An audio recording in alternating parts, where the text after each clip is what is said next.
vaccine response.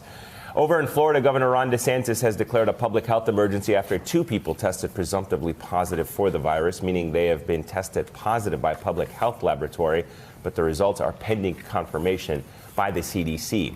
And here in New York, Governor Andrew Cuomo has confirmed the first case of coronavirus in New York City. The woman in her late 30s contracted the virus while traveling abroad to Iran. In response to the global increase in confirmed cases, the Trump administration announced on Saturday that it would extend an existing travel ban on Iran. It will apply to any foreign nationals who have been to that country over the past 14 days. The State Department is also increasing its warning, advising Americans not to travel to Italy and South Korea. All right, joining us now, infectious disease doctor and a senior scholar at the Johns Hopkins Center for Health Security, Dr. Amish Adalja.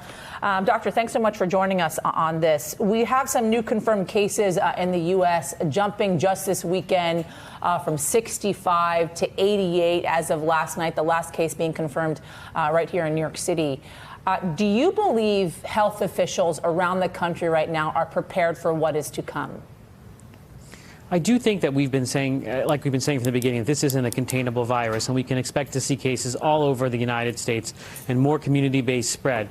There is variable degrees of preparedness, and what I'm most worried about is whether our hospital systems are prepared, because most of these cases are going to be mild, but they're going to end up in emergency departments, and some of those patients are going to end up in ICUs, and we often operate near total capacity. So we really need to make sure that hospitals are ready to deal with this surge of patients, and that we have our diagnostic testing up to par, because we've had some trouble being able to get tests out to people. We need to be able to test widely to understand what's going on in our communities with this virus.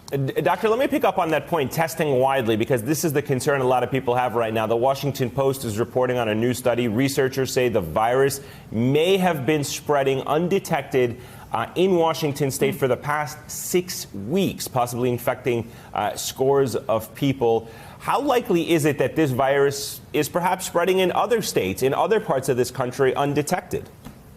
That's completely the case. It's extremely likely that that's going on. Remember, this virus appeared in China at least in November. There were no restrictions going on in November. And it's a respiratory virus that has mild illness in most patients, that spreads efficiently from human to human. It likely seeded the world before we even knew about it and was mixed into our cold and flu season. And we really didn't know anything about it until we actually started testing. So I do suspect in every place in the United States there is some community spread going on, because that's just what we know about respiratory viruses. And the testing really is going to underestimate the number of cases that we have. And I think it's really important to get a handle on that so people aren't panicked, that they know that this is out there and it's already been out there, and it's not some failure of a travel ban, which really isn't expected to make a big dent in the number of cases.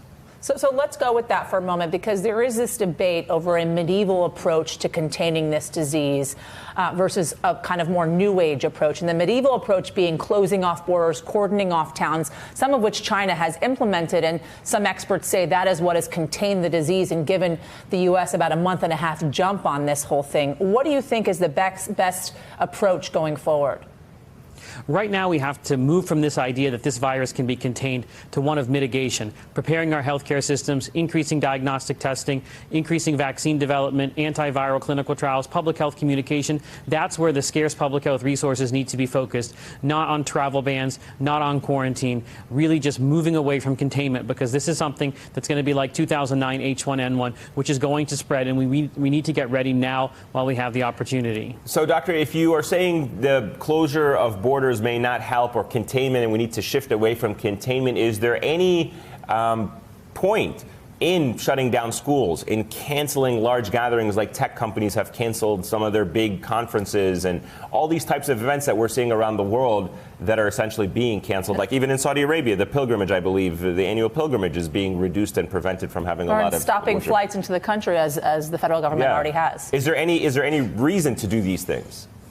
So there's not a one-size-fits-all to mass gatherings. It all depends on what's going on in your community. And if you have a big political rally or something going on in your community where people are going to be mixing, it can decrease kind of blunt the impact, and it can kind of flatten the curve, the epidemic curve of how many cases you get. And that may be necessary in certain communities, but you have to look at those as one by one and see if that's actually going to help with mass gatherings. And that's a little bit different than closing borders and doing things like that. And I think that we have to think about, in schools is a different thing, because you have to think think about, are kids spreading this virus? And we know that's true for influenza, but we don't know that that's true for coronavirus. And you have to think about, where are those kids going to go if they're not in school? Are they going to go to the mall? How are they going to get childcare for those kids? All of those types of cascading impacts happen when you close a school, so it's not an easy decision to make. It seems like that's one of the biggest outliers with coronavirus, is we still don't know so much about this disease and how it's spread and who exactly is vulnerable. Yeah. Dr. Amish Adalja, thank you so much. Dose of reality there. Thank you, expert Doctor. opinion on Always this. appreciate Very your much. insights. Thank you.